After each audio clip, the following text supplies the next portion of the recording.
ప్రియమైన దేవుని పిల్లలారా, ప్రభువైన యేసుక్రీస్తు వారి పేరట మీ అందరికీ నా వందనాలు. ఈ అవకాశాన్ని దయచేసిన కన్న తండ్రి అయిన దేవుడికి కృతజ్ఞతాస్తుతులు చెల్లిస్తున్నాను. మరి అలాగే యూట్యూబ్ను వీక్షిస్తున్న నా ఆత్మీయులందరికీ, పెద్దలకు, యవనస్తులకు, చెల్లెమ్మలకు అందరికీ కూడా క్రీస్తు వారి పేరట వందనాలు.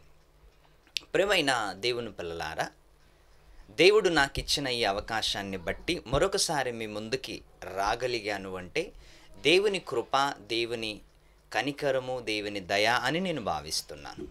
మరి రోజు కూడా బైబిల్లో నుంచి ఒక ప్రత్యేకమైన విషయాన్ని బోధించుకోవటానికి, మరి మాట్లాడటానికి నేను ఇష్టపడుతున్నాను. మరి కొందరి జీవిత చరిత్ర ఆలోచించదగ్గట్లుగా ఉంటుంది ప్రియులారా. ఎందుకంటే మంచి వాళ్ళ జీవితాన్ని చూస్తున్నాం, చెడ్డవాళ్ళ జీవితాన్ని కూడా చూస్తున్నాం. మంచి వాళ్ళ జీవితము మనిషిని ప్రోత్సహిస్తుంటుంది, చెడ్డవాళ్ళ జీవితము మనుషుల్ని బాధకి గురి చేస్తుంటుంది. మరి ఈరోజు భూమి మీద బ్రతుకుతున్న 800 కోట్ల మంది, మామూలు జనాభా కాదు, 800 కోట్ల మంది బ్రతుకుతున్న విధానాన్ని గమనిస్తుంటే, బ్రతుకుతున్న విధానాన్ని చూస్తుంటే, ఒక్కొక్కరి లైఫ్ స్టైలు, ఒక్కొక్కరిది బ్రతికే విధానము వేరువేరుగా ఉంటుంది. బ్రతికే విధానం వేరు, మాట్లాడే విధానం వేరు, ఆలోచించే విధానం వేరు, మరి చూసే చూపు విధానం వేరు. అన్ని రకాలైన మనుషుల్లో మనకు కనిపిస్తుంటాయి. ఇకపోతే భూమి మీద బ్రతుకుతున్న 800 కోట్ల మంది ఒక ఆలోచనలతో మాత్రము లేరు అని మనం చెప్పాలి. ఒక ఆలోచనతో లేరు వీళ్ళంతా. వాళ్ళకు ఇష్టమైన ఆలోచనలతో ఉన్నారు, వాళ్ళకి ఇష్టమైన ఆలోచనలు కలిగి ఉన్నారు. అలాంటప్పుడు ఆలోచనలు మార్చుకోండి అంటే చాలా కష్టం ప్రపంచానికి. భోజనం మానేయండి అన్న మానేస్తారు. ఏమండి? మరి ఆలోచనలు మార్చుకోండి అంటే మాత్రం మానేసుకోరు. ఎందుకంటే మనిషి ఆలోచన ఎంత వేగముగా వెళుతుందంటే, ఈరోజు ఎంత వేగముగా వెళుతుందంటే అది చివరికి మనిషికే ప్రమాదం అన్న సంగతి మనిషికి తెలియదు. అందుకే ఏ విషయాన్నైనా మనం ఆలోచిస్తున్నప్పుడు మనుషులు ఆనాటి నుండి ఈనాటి వరకు, రాతి యుగము నుంచి నేటి కంప్యూటర్ యుగం వరకు మనుషుల వైఖరి, మనుషుల ఆలోచన చాలా భయంకరంగా ఉంటుంది ప్రియులారా. అందుకే భూమి మీద బ్రతుకున్నంత కాలము చాలా విషయాలను మనం నేర్చుకోవటానికి వెనకపడిపోయాం. ప్రతి విషయాన్ని చాలా చక్కగా నేర్చుకుంటున్నప్పుడు చాలా విషయాలు మనకి బయటపడుతుంటాయి. అందుకే ఒకనాటి మనుషుల ఆలోచనలు, నేటి మనుషుల ఆలోచనలు, అప్పటి నుంచి ఇప్పటిదాకా మనుషులు అలాగే ఉన్నారన్నట్లుగా మనకి జ్ఞాన గ్రంథమైన బైబిలు మనకి పదే పదే బోధిస్తుంది. ఈరోజు మనుషులు ఎలా ఉన్నారు అని భూమి మీద సమాజాన్ని పరిశీలన చేయగలిగితే, మన కుటుంబంలోనే కాదు, మన ఊర్లోనే కాదు, మన రాష్ట్రంలోనే కాదు, యావత్తు ప్రపంచ దేశాలలో ఉంటున్న మనుషుల వైఖరి ఈరోజు భిన్నంగా ఉందని మనం చెప్పచ్చు. భిన్నంగా ఉంది, దేవుడికి భిన్నంగా ఉంది, సొసైటీకి భిన్నంగా ఉంది, ప్రకృతికి భిన్నంగా ఉంది. అందుకే మనిషి ఏం ఆలోచిస్తున్నాడో తెలీదు, ఏం చేస్తున్నాడో తెలీదు, ఎటు వెళుతున్నాడో కూడా తెలీదు. అసలు తన జీవితానికి ఎంత ప్రమాదము ముంచుకొచ్చిందో, మనుషుల జీవితానికి ఎంత ప్రమాదం ముంచుకొచ్చిందో ఎవరికీ తెలియదు ప్రియులారా. అందుకే మనుషులు ఆలోచించే ఆలోచన ఈరోజు దగ్గరగా దైవికమైనవి లేవు అని, మనుషులకు సంబంధించిన ఆలోచనలు దయ్యానికి సంబంధించిన ఆలోచనలుగా ఈరోజు మనకు కనిపిస్తున్నాయి. సాతాను గూఢాచారాలుగా ఈరోజు ప్రపంచం అంతా కూడా సాతాను గూఢాచారాలుగా మిగిలిపోయారు. సాతాను అనుచరులుగా, సాతాను ఏజెంట్లుగా మిగిలిపోయారు ఈరోజు. ఎవరిలో చూడండి మంచి ఆలోచన రాదు. ఎవరిలో చూడండి పనికొచ్చే ఆలోచన ఒక్కరిలో కూడా పుట్టటం లేదు, ఒక్కరిలో కూడా కనిపించటం లేదు అని చెప్పాలి. ఎందుకంటే మనిషి స్వార్థపరుడుగా మారాడు, బింకములాడువాడుగా మారాడు. అందుకే స్వార్థపూరితమైన ఈ మనుషుల ప్రపంచములో మనుషుల ఆలోచనలు ఈరోజు ఎలా ఉన్నాయి అని మనం ఆలోచిస్తే, మనుషుల వైఖరి, మనుషుల ఆలోచనలు విచిత్రంగా ఉన్నాయి, భిన్నంగా ఉన్నాయి అని బైబిల్ మనకి బోధిస్తుంది. అందులో ఒక విషయాన్ని బైబిల్ గ్రంథములో నుంచి మనం ఆలోచిద్దాం. బైబిల్ గ్రంథములో నుంచి చాలా చక్కటి విషయాన్ని యెషయా గ్రంథము 5వ అధ్యాయము, యెషయా గ్రంథము 5వ అధ్యాయము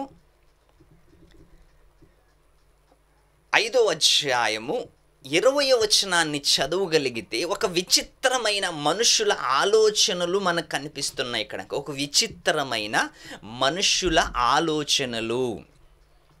5వ అధ్యాయము 20వ వచనం, కీడు మేలని మేలు కీడని చెప్పుకొని చీకటి వెలుగని వెలుగు చీకటి అని చెప్పుకుని వారికి శ్రమ. మనుషుల వైఖరి చూడండి ఈరోజు ఎలా మారిపోయిందో.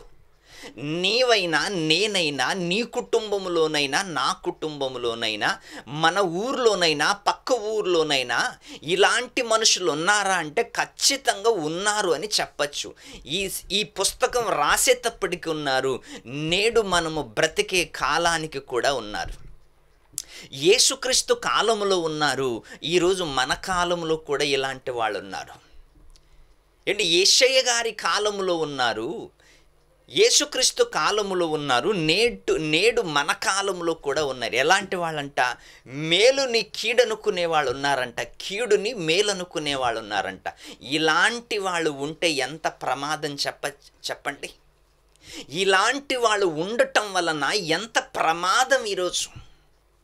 మంచిది మంచిగా చూడాలి, చెడ్డదాన్ని చెడ్డగా చూడాలని దేవుడు నేర్పించినప్పుడు, చెడ్డది చెడ్డదానిగా చూడాలి, మంచిది మంచిదాన్నిగా చూడాలని దైవికంగా నేర్పిస్తున్నప్పుడు మనుషులేంటి ఇలా మారిపోయారు?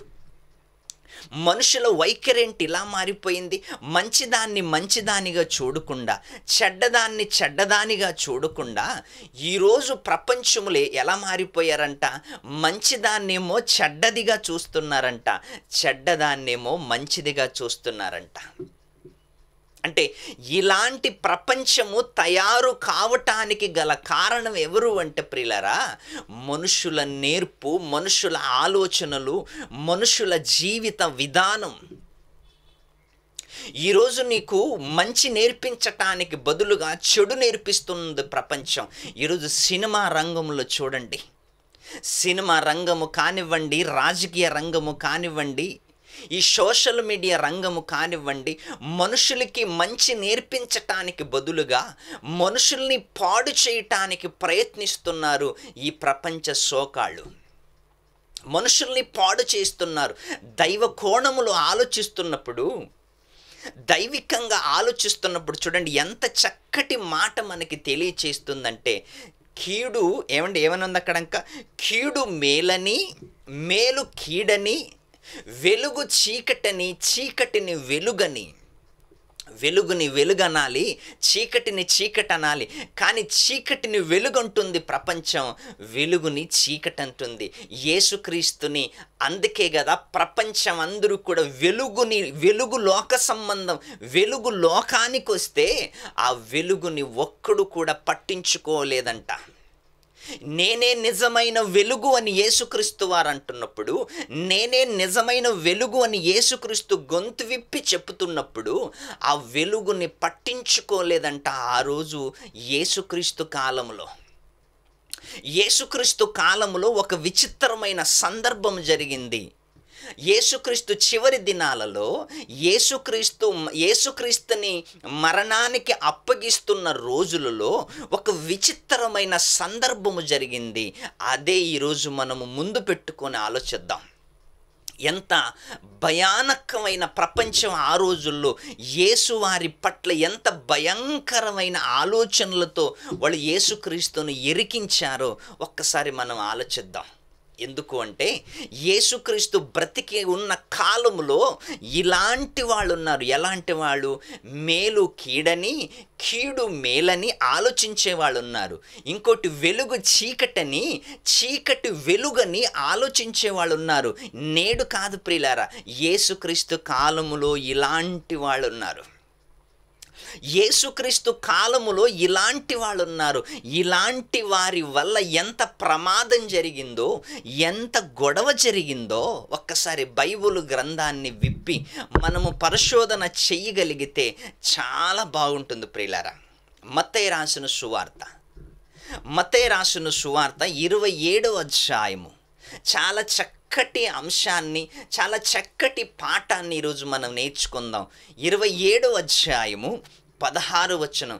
చాలా బైబిల్లో ఉంటున్న ప్రతి మాట కూడా సమయ సందర్భాన్ని ఆలోచించి, మనుషుల వైఖరిని, మనుషుల మనస్తత్వాన్ని, మనుషుల ఆలోచనలు మనం ఆలోచించగలిగితే బైబిల్ మనకి చాలా చక్కటి పాఠం నేర్పుతుంది. 27వ అధ్యాయం మత్తయి రాసిన సువార్త 27వ అధ్యాయము 16వ వచనం. ఆ కాలమందు బరబ్బ అను ప్రసిద్ధుడైన యొక్క ఖైదీ చెరసాలలో ఉండెను. ఈరోజు మనము బరబ్బ గురించి ఆలోచించటానికి కూర్చుందాం. బరబ్బ జీవితం ఏంటి అసలు? ఇంతకీ అసలు బరబ్బ ఎవరు? ఈయన వంశావళి ఎవరు? ఈయన ఏ వంశానికి చెందినవాడు? ఈయన ఏ గోత్రానికి చెందినవాడు? ఏ మతానికి చెందినవాడు? ఏ కులానికి చెందినవాడు? ఏ వర్గానికి చెందినవాడు? ఎందుకంటే ఈయన గురించి బైబిల్లో దేవుడు రాయించాడు అంటే ఈయన బ్యాక్గ్రౌండ్ ఏంటి కదా తెలుసుకోవాలి కదా. బైబిల్లో దేవుడు రాయించాడు అంటే ఆ వ్యక్తి జీవిత చరిత్ర మనకి కాస్తైనా అర్థం అవ్వాలి. కాస్తైనా ఆలోచిస్తే నిజంగా చాలా బాగా అర్థమవుతుంది. అంటే ఆ కాలమందు, యేసుక్రీస్తు వారు బ్రతికున్న కాలమందు ఈ సందర్భం జరిగింది. ఎవరో స్టోరీ గురించి, ఎవరో కాకమ్మ కథల గురించి మనం ఆలోచించటం లేదు సుమా. బైబిల్లో ఉన్నదాన్ని, జరిగిన దాన్ని, ఆ రోజు యేసుక్రీస్తు కాలములో జరిగిన సందర్భాన్ని ఈరోజు మనం ఆలోచిస్తున్నాం. ఓకే, నిన్నటి రోజు లోతు గురించి ఆలోచించాం. మొన్నటి రోజు బాప్తిసమిచ్చే యోహాను గురించి ఆలోచించాం. ఈరోజు బరబ్బ గురించి ఆలోచిస్తున్నాం. అసలు ఈయన చెడ్డవాడు కదండి, మరి ఈయన గురించి ఎందుకు ఆలోచిస్తున్నారు అని మీరు అనుకోవచ్చు. ఈయన చెడ్డవాడు కదా, ఈయన మంచివాడు కాదు కదా. మరి మంచివాడు కానప్పుడు ఈయన ద్వారా మనుషులకు ఏమి నేర్పాలనుకుంటున్నారని మీరు ఆలోచించవచ్చు. ఈయన ద్వారా మనము నేర్చుకోవలసినది కూడా చాలా ఉంది. మంచివాడి ద్వారా మంచివి నేర్చుకోవాలి, చెడ్డవాని ద్వారా చెడ్డవి నేర్చుకోకుండా వాటికి దూరంగా ఉండటానికి నేర్చుకోవాలి కదా. వాటికి దూరంగా ఉండటానికి నేర్చుకోవాలి. అందుకే దేవుడు బరబ్బ గురించి కూడా రాయించాడు. అసలు నీవు ఈరోజు బరబ్బవానా లేకపోతే యేసుక్రీస్తువా? బరబ్బ ఆలోచనలు నీలో ఉన్నాయా? యేసుక్రీస్తు ఆలోచనలు ఉన్నాయా? ఒకవేళ బరబ్బ ఆలోచనలుంటే మార్చుకోమంటుంది బైబిల్. యేసుక్రీస్తు ఆలోచనలుంటే కొనసాగమంటుంది బైబిల్. అందుకే ఈయన జీవిత చరిత్ర బైబిల్లో మనకి పాత నిబంధనలో ఎక్కడ కనిపించదు. కానీ ఈయన ఎప్పటి నుంచి ఉన్నాడో మనకి తెలియదు. ఈయన వంశావళి ఏంటో తెలియదు. ఈయన ఏ గోత్రానికి చెందినవాడో తెలియదు. ఈయన ఏ జాతికి చెందినవాడో ఈయన గురించి బైబిల్లో డీటెయిల్గా రాయబడలేదు. కానీ ఈయన గురించి మాత్రము ఈయన ఏం పని చేశాడో, ఎలాంటి పనులు చేశాడో, ఎలాంటి దుర్మార్గ పనులు చేశాడో, ఈ పనుల గురించి బైబిల్ ఖచ్చితంగా రాయించింది. ఆ విషయాలను ఈరోజు మనం నేర్చుకుందాం. ఓకే, 27వ అధ్యాయము 16వ వచనం. ఆ కాలమందు బరబ్బను ప్రసిద్ధుడైన ఒక ఖైదీ చెరసాలలో ఉండెను. ప్రసిద్ధుడైన యొక్క ఖైదీ. ప్రసిద్ధుడంటే పేరు పొందినవాడు, బాగా పేరు ప్రాఖ్యాతులు కలిగినవాడు, ఫేమస్ అయినవాడు అని చెప్పచ్చు. ఆ కాలంలో ఈ గజ్జి దొంగ బాగా ఫేమస్ అయ్యాడంట. ఒక దొంగ ఫేమస్ అవ్వాలంటే చిన్న చిన్న దొంగతనాలు చేస్తాడు. చిన్నగా ఇలా చిన్నగా ప్రారంభమైన దొంగతనాలు పెద్ద పెద్ద దొంగతనాలు చేయటానికి కారకుడవుతాడు. ఏంటి, స్కూల్లో పెన్సిల్ దొంగతనం మొదలుకొని బ్యాంక్ రాబరీ వరకు ఇలా పెద్ద పెద్ద పెద్ద దొంగతనం, పెద్ద పెద్ద బ్యాంకులు దొంగతనం చేసి పట్టబడిన వాడిని గజ్జి దొంగ అంటారు, పెద్ద దొంగ అంటారు. అదే స్కూల్లో పెన్సిల్ దొంగతనం చేసిన వాడిని గజ్జి దొంగ అంటారు, పెన్సిల్ దొంగ అంటారు. ఏంటి డబ్బులు దొంగ అంటారు, ఏమిటి సామాన్లు దొంగ అంటారు, చైన్ దొంగ అంటారు. కానీ బ్యాంకులు దొంగతనం చేసిన పెద్ద పెద్ద బ్యాంకులు కోట్లు దొంగతనం చేసిన వాడిని గజ్జి దొంగ అంటారు. ఇంకపోతే ఫేమస్ అయిపోతాడు, బాగా పేరు ప్రఖ్యాతులు కలిగి ఉంటాడు. దొంగ అంటే వాడరా అంటాడు. అసలు దొంగ అంటే వాన్నే చూపిస్తుంటారు, ఎందుకంటే పెద్ద దొంగ కాబట్టి. మరి ఈ బరబ్బా ఒక దొంగ అని మనకి బైబిల్లో క్లియర్గా రాయబడింది. ఒక దొంగ అంట ఆయన. ఈ దొంగ చెరసాలలో ఉన్నాడంట. కానీ ఆ దొంగ విషయంలో మాత్రము బైబిల్ ఒక కోటింగ్ ఇచ్చింది ఏంటంటే, ప్రసిద్ధుడైన ఒక ఖైదీ, ప్రసిద్ధుడు అనగానే బాగా పేరు పొందినవాడు. మన భారతదేశంలో దొంగలు ఉన్నారు, చిన్న దొంగలు ఉన్నారు, మామూలు దొంగలు ఉన్నారు, గజ్జి దొంగలు ఉన్నారు, పెద్ద పెద్ద దొంగలు ఉన్నారు కదా. మరి యేసుక్రీస్తు కాలములో ఈయన పెద్ద దొంగ అన్నమాట. ఈ పెద్ద దొంగగా ఉన్న ఈయన ఏదో దొంగతనములో ఇరుక్కుపోయాడు, పట్టబడిపోయాడు. ఈయనకి ఒక గ్రూప్ కూడా ఉంటుంది కదా. మామూలుగా దొంగతనం చేసే వాళ్ళకి, దొంగతనాలు చేసేవాళ్ళు సింగల్గా ఉండరు, వాళ్ళు గ్రూపుగా ఉంటుంది. అలాంటి గ్రూపుగా ఉన్న ఆ గ్రూప్ని క్రియేట్ చేసుకున్న గజ్జి దొంగే బరబ్బా అనే దొంగ. ఈయన చెరసాలలో ఉన్నాడంట. చెరసాలలో ఉన్న ఈ గజ్జి దొంగకి ఎంతోమంది బయట సపోర్ట్ ఉన్నారు. మళ్ళీ చెరసాలలో ఉన్న ఈ గజ్జి దొంగకి బయట సపోర్ట్గా ఉన్నారు. బయట ఈయనకి పలుకుబడి బాగుంది, బయట ఈయనకి ఫ్యాన్ ఫాలోయింగ్ కూడా చాలా ఉంది ఫ్యాన్ ఫాలోయింగ్. ఈయన్ని వెంబడించిన వాళ్ళు చాలామంది ఉన్నారు, ఈయన్ని కోరుకునే వాళ్ళు చాలామంది ఉన్నారు. లేక ఒక రోజు వచ్చింది.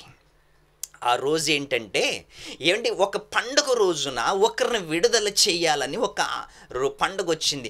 ఒక పండుగ రోజు ఒకరిని విడుదల చేయాలి కదా. అప్పుడు యేసుక్రీస్తు పట్టబడ్డాడు. బాగా ఆలోచించండి. అప్పటికే యేసుక్రీస్తు వారు పట్టబడినప్పుడు ఒక పండుగ రోజు ఎవరినో ఒకరిని విడుదల చేయాలి కదా. అప్పుడు ఎవరిని విడుదల చేయాలని పిలాతు జనాలను అడిగారు. చూడండి ఎలా ఉంది. మన దేశంలో కూడా ఈరోజు 15 ఆగస్టు రోజు కానివ్వండి, మహాత్మా గాంధీ రోజు కానివ్వండి, లేకపోతే 26 జనవరి రోజు 26 జనవరి రోజు కానివ్వండి, మరి 15 ఆగస్టు రోజు కానివ్వండి, మన దేశానికి స్వాతంత్రం వచ్చింది, మన దేశానికి రాజ్యాంగం వచ్చిన రోజులు ఇవి. మన దేశానికి స్వాతంత్రం వచ్చిన రోజు, మన దేశానికి రాజ్యాంగం ఇచ్చిన రోజు. ఈ రోజుల్లో ఒక మంచి వాళ్ళని మన చట్టము విడుదల చేయటానికి ఇష్టపడుతుంటుంది. మంచి రోజులు కదా, ఆ రోజు దేశానికి మంచి జరిగింది కదా.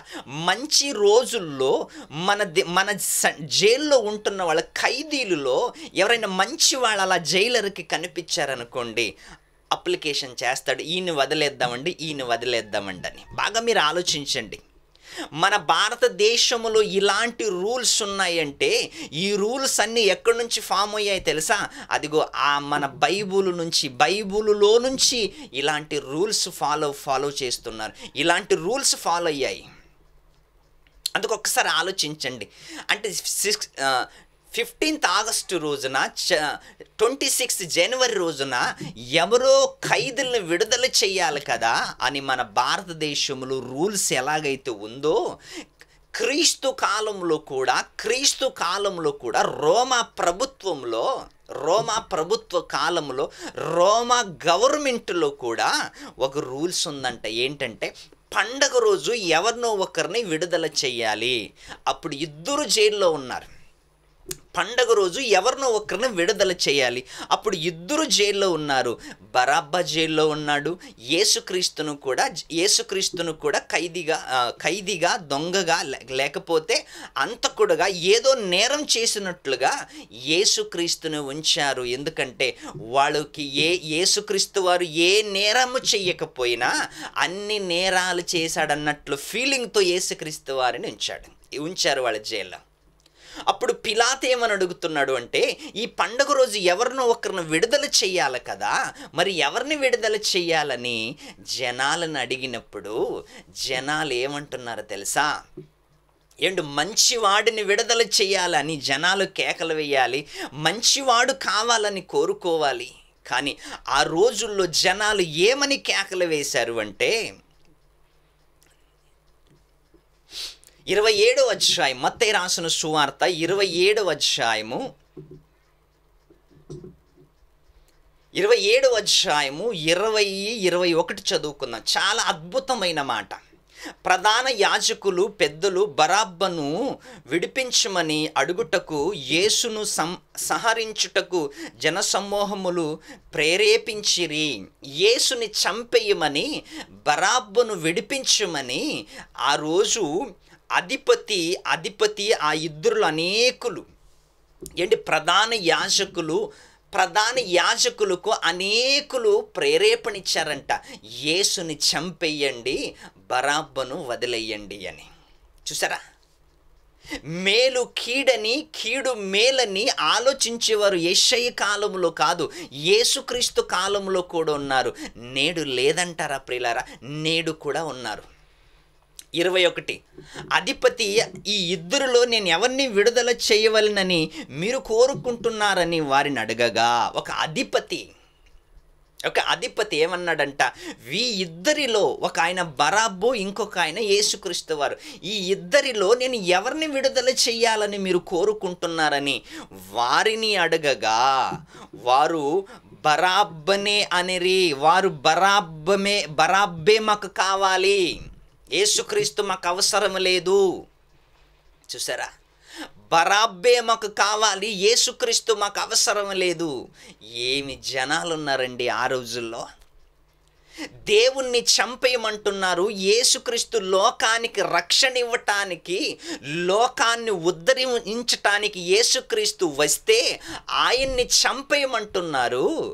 లోకాన్ని లూటి చేసేవాడిని, లోకాన్ని దోచుకునేవాడిని, దొంగని విడిచిపెట్టమంటున్నారు. ఆనాటి సమాజం దొంగని విడిచిపెట్టండి, లోకరక్షకుడిని చంపేయండి అని ఆ రోజు కోరుకుంటున్నారంట. నిజంగా ఒక విచారకరమైన ఆలోచన. ఆలోచించే ఆలోచన ఏంటో తెలుసా? ఒక ఆలోచించదగ్గ ఆలోచన ఏంటంటే, నిజంగా మన భారతదేశంలో కూడా ఇలాంటి ఆలోచనలు ఉన్నాయా జనాలలో? ఖచ్చితంగా ఉన్నాయి. మన భారతదేశంలో కూడా అలాంటి వాళ్ళు ఉన్నారా? నేటికి ఉన్నారంటే ఖచ్చితంగా ఉన్నారు.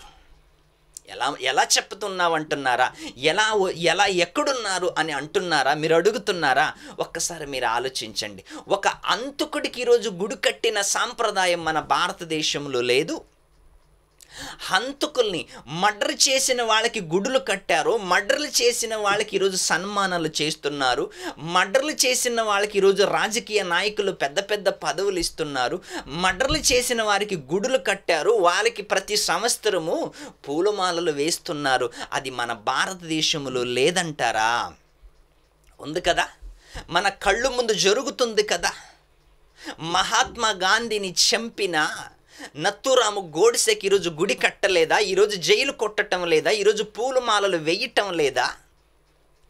ఆ రోజు గాంధీని చంపిన అంతకుడిని ఈరోజు ఆయనకు గుడి కట్టారు. ఆయనే దేవుడు అంటున్నారు ఈరోజు. ఆ రోజు యేసుక్రీస్తు కాలంలో కూడా బరబ్బు కావాలి, యేసుక్రీస్తుని చంపేయాలని కేకలు వేశారంట ఆ రోజు. ఒక్కసారి మీరు ఆలోచించండి ప్రియులారా. అధిపతి ఇద్దరిలో నేను ఎవరిని విడుదల చేయవలనని మీరు కోరుకొనుచున్నారని వారిని అడగగా వారు బరబ్బనే అనిరి. అప్పుడు అతడు వారు అప్పుడు అతడు వారి కోరినట్లు బరబ్బను వారికి విడుదల చేసి, అప్పుడు వారు కోరుకున్నట్లుగా వారిని విడుదల చేసి, బరబ్బను విడుదల చేసి యేసును కొరడాలతో కొట్టించి సిలువ వేయుటకు అప్పగించెను. సిలువ వేయుటకు అప్పగించెను. చూసారా? ఒక బరాబు దొంగని కావాలనుకుంటుంది ప్రపంచం. ఆ రోజు ఒక దొంగని కావాలనుకున్నది యేసుక్రీస్తుని చంపేయమన్నది. జనాలు ఎక్కడ ఎక్కువైతే అదే కదా చట్టం. జనాలు ఎక్కడ ఎక్కువ ఉంటే అక్కడే కదా చట్టం. జనాలందరూ విపరీతముగా కేకలు వేశారంట. ఎందుకంటే ఆ కేకలకి రాజ్యాంగము కూడా సైలెంట్ అయిపోయిందంట. ఆ కేకలకి రాజ్యాంగము కూడా సైలెంట్ అయిపోయింది. ఆ కేకలు విని చట్టాలు కూడా తారుమారైపోయి మంచివాడికి శిక్ష విధించింది, చెడ్డవాడిని విడుదల చేసింది. ఆ చెడ్డవాడు ఎవరు అంటే ఒక బరబ్బ కాదు, మార్కు రాసిన సువార్త 15వ అధ్యాయము 7వ వచనం.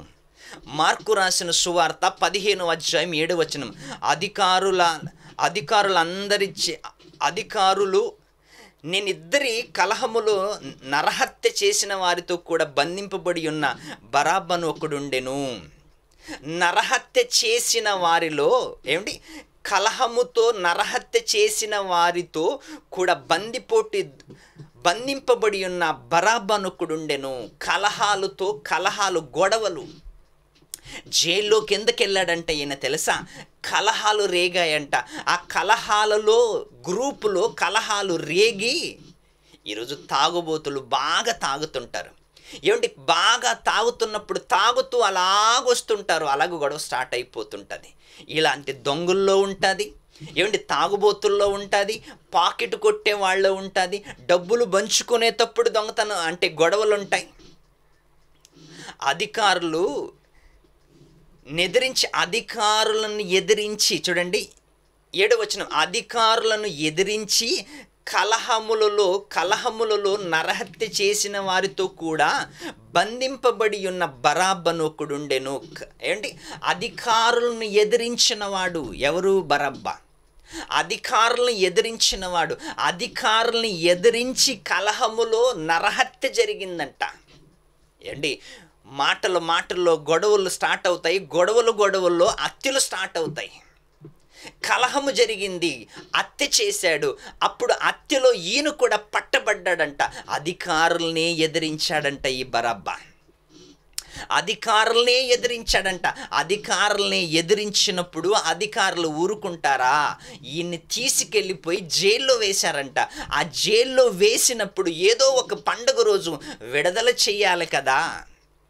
మరి కలహరేపి ఆ నరహత్య చేసి లోపలికి వెళ్ళిన వానికి బయట ఎంతోమంది ఉంటారు కదండి, వెంబడించేవాళ్ళు, మంచోడు అనేవాళ్ళు, ఈయన్ని వెంబడించేవాళ్ళు. 11వ వచనం. అతడు బరబ్బను తమకు విడుదల చేయవలెనని జనులు అడుగుకొనున్నట్లు ప్రధాన యాజకులు వారిని ప్రేరేపించిరి. మాకు బరబ్బను విడుదల చేయమని పెద్దలు, యాజకులు, అధికారులు జనాలను ప్రేరేపించారంట. జనాలని ప్రేరేపించగానే జనాలు జై కొట్టడం నేర్చుకున్నారు. 10 మంది జై కొట్టారు అంటే వచ్చిన 100 మంది ఈజీగా కొట్టేస్తారు. అసలు ఈ 10 మంది జై ఎందుకు కొట్టారు, ఎవరి గురించి కొట్టారు, దేనికి కొట్టారు, దేని వలన కొట్టారని ఎవడు ఆలోచించడు. ఈ 10 మంది జై కొట్టారంటే 10 మంది వెనకాల 1000 మంది ఉన్నా జైలు కొడతారు. ఎందుకంటే వీళ్ళకి వచ్చిన వాళ్ళకి వెనక ముందు ఏం తెలియదు. వచ్చిన వాళ్ళకి వెనక ముందు ఏం తెలియదు. 10 మంది జై కొట్టారా, ఇంక 100 మంది జై కొడతారు. 100 మంది కొట్టారా, 1000 మంది కొడతారు. అతడు బరబ్బను తనకు విడుదల చేయవలెనని జనులను అడుగుకొనున్నట్లు ప్రధాన యాజకులు వారిని ప్రేరేపించిరి. ప్రధాన యాజకులు కూడా బరబ్బకి సపోర్ట్ ఉన్నారంట. అంటే అధికారాన్ని ఎదిరించిన వాడికి ప్రధాన యాజకులు అంటే ఎవరు? యూదులు. యూదులేనండి. మతపరమైన పెద్దలు వీళ్ళు, ప్రధాన యాజకులు, అధికారులు వీళ్ళు. క్రైస్తవులు, యూదులకి అధికారులు వీళ్ళు. వీళ్ళే బరాబ్బుకి ఏం చేశారు? సపోర్ట్ చేశారు. వీళ్ళే బరాబ్బుని విడుదల చేయమని కోరుకుంటున్నారు. వీళ్ళే బరాబ్బుకి సపోర్ట్గా నిలిచారు. అంటే అనేకులు ఆ రోజు ఈ బరాబ్బు తరపున కేకలు వేయటం నేర్చుకున్నారు. ఎందుకంటే ప్రేరేపణ జరుగుతుంది అక్కడంకా. అనేకులు కేకలు వేశారు. 15వ వచనం, పిలాతు జనసమూహమును సంతోషపెట్టుటకు మనసు గలవాడై వారికి బరాబ్బును విడుదల చేసి. ఏంటి, రాజకీయ నాయకులు అంతే కదండి. పక్షంలో ఉంటున్న వాళ్ళని ప్రతిపక్ష నాయకులు మళ్ళీ ఏమైనా మా మీద కేసు పెడతారేమని, ప్రతిపక్ష నాయకులు మా మీద గొడవకు దిగుతారేమని పక్షంలో ఉంటున్న వాళ్ళు జనాల పక్షంలో ఉంటారు. పక్షములో ఉంటున్న వాళ్ళు జనాల పక్షములో ఉండి రాజకీయాన్ని పక్కకు పెట్టి మనుషుల గురించి ఆలోచించి, అధికారాన్ని పక్కకు పెట్టి మనుషుల గురించి, కుర్చీల గురించి, తమ పార్టీ గురించి ఆలోచించి ఏం చేస్తారంటే జనాలు ఎక్కడ జై కొడతారో అక్కడే అధికారం నిలబడుతుంది. ఎక్కడ జనాలు జై కొడతారో అక్కడే అధికారం నిలబడుతుంది. పిలాతు కూడా ఏమనుకున్నాడంట తెలుసా?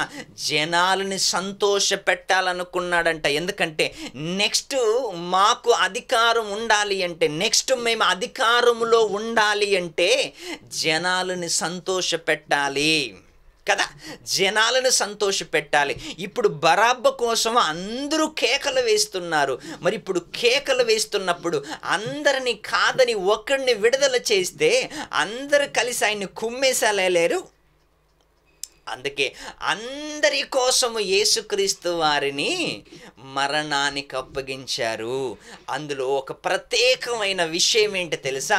పిలాతుకు తెలియని విషయం, బరాబ్బకి తెలియని విషయం, కేకలు వేస్తున్న వారికి కూడా తెలియని విషయం ఏంటంటే, యేసు మరణము పొందాలి అని జగత్తు పునాది వేయబడకు ముందే తండ్రి చేత నిర్ణయించిన కాలము, మరణము యేసుక్రీస్తు పొందాలి అంటే ఎవరో ఒకరు యేసుక్రీస్తుని మరణానికి అప్పగించాలి, ఎవరో ఒకరు యేసుక్రీస్తుని చంపాలి.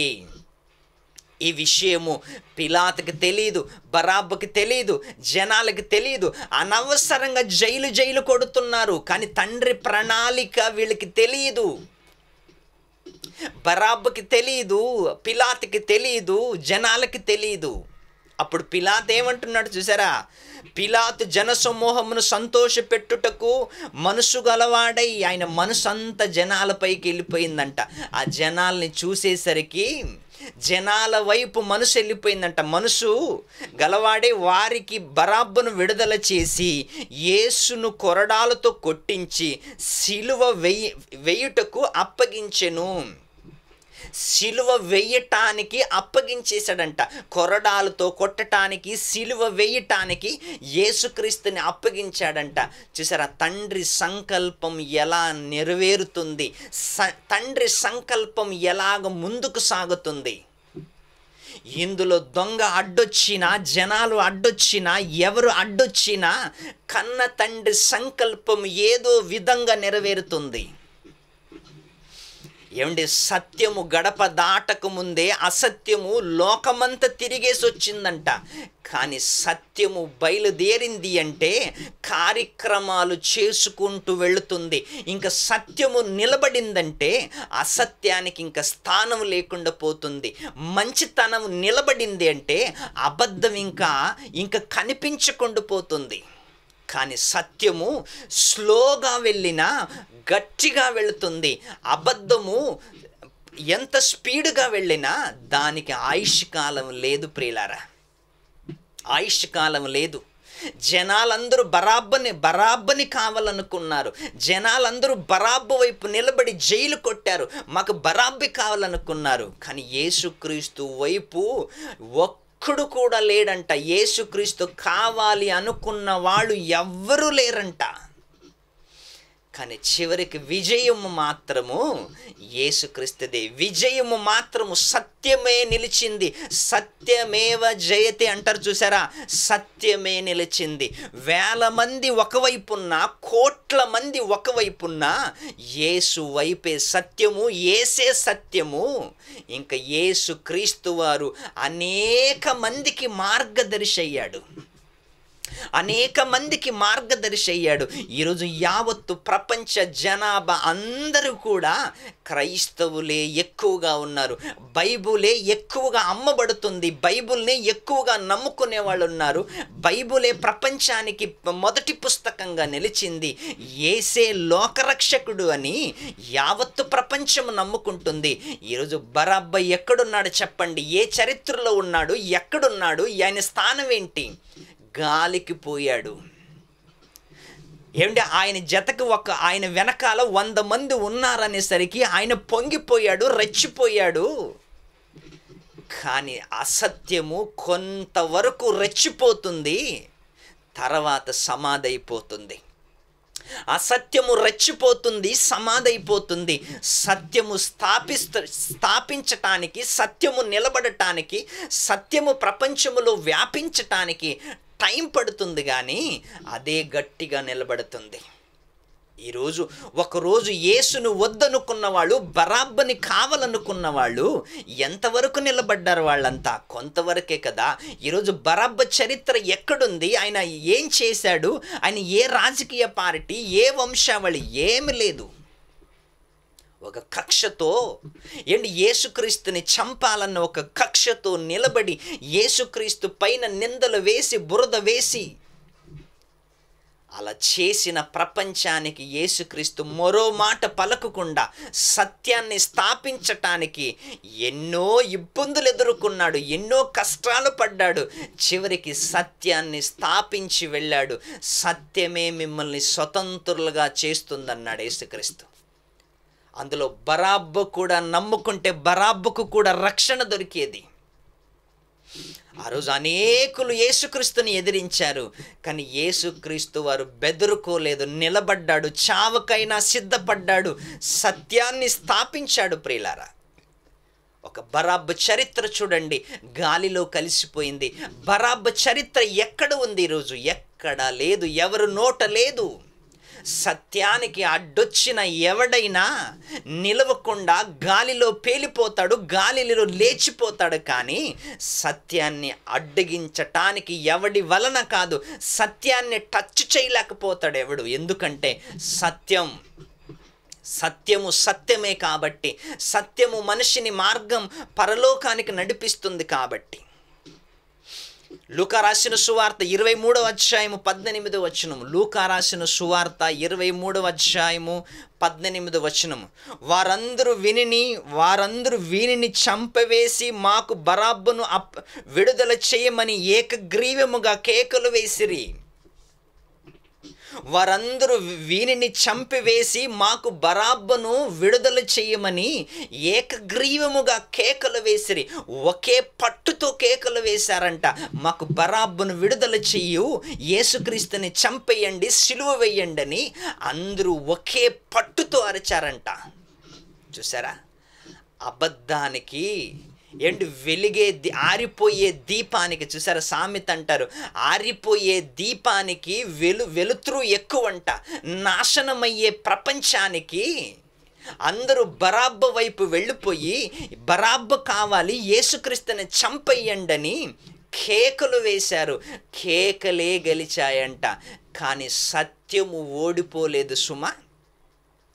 ఆనాటికి ఆ రోజుకి సత్యము యేసుక్రీస్తు వారు సైలెంట్గా ఉన్నాడు. ఎందుకు అంటే గెలిచేవాడు ఎప్పుడు కూడా అరవడు, గెలిచేవాడు ఎప్పుడు కూడా డబ్బాలు కొట్టుకోడు, గెలిచేవాడు ఎప్పుడు కూడా గర్వంగా మాట్లాడడు. యేసుక్రీస్తుకు తెలుసు, భవిష్యత్తు తెలుసు, యేసుక్రీస్తుకి అన్నీ తెలుసు. వాళ్ళ కేకలు తెలుసు, వాళ్ళ మనస్తత్వాలు తెలుసు, వాళ్ళ అరుపులు తెలుసు, వాళ్ళ కుటుంబాలు తెలుసు, అన్నీ తెలుసు యేసుక్రీస్తుకి. ఎందుకు సైలెంట్గా ఉన్నాడు అంటే సైలెంట్గానే ఉంటేనే విజయం. వారు ఏకగ్రీవముగా కేకలు వేశారంట, ఆ కేకలే గెలిచాయంట. సమాజములో కేకలు గెలిచాయి, తర్వాత గాలిలో కలిసిపోయాయి. సత్యము సైలెంట్గా ఉంది, తర్వాత సత్యమే నిలబడింది, సత్యమే గెలిచింది. అయితే వారు యోహాను రాసిన సువార్త 18వ అధ్యాయము 40వ వచనం, 18వ అధ్యాయం 40వ వచనం. అయితే వారు వీరిని వద్దు, బరబ్బను విడుదల చేయమని మరలా కేకలు వేసిరి. అయితే వానిని వద్దు, యేసుక్రీస్తును విడుదల చేయకండి, మాకు బరబ్బనే విడుదల చేయమని మరలా కేకలు వేసిరి. ఈ బరబ్బ బందిపోటు దొంగ. ఈ బరబ్బ ఎవరంట? బందిపోటు దొంగ. ఒక దొంగని సమాజం కావాలనుకున్నది, ఒక మంచి దేవుని సేవకుడిని, దేవుని కుమారుడిని వద్దు అనుకున్నది. ఇక్కడికి ఆలోచించండి ప్రియులారా.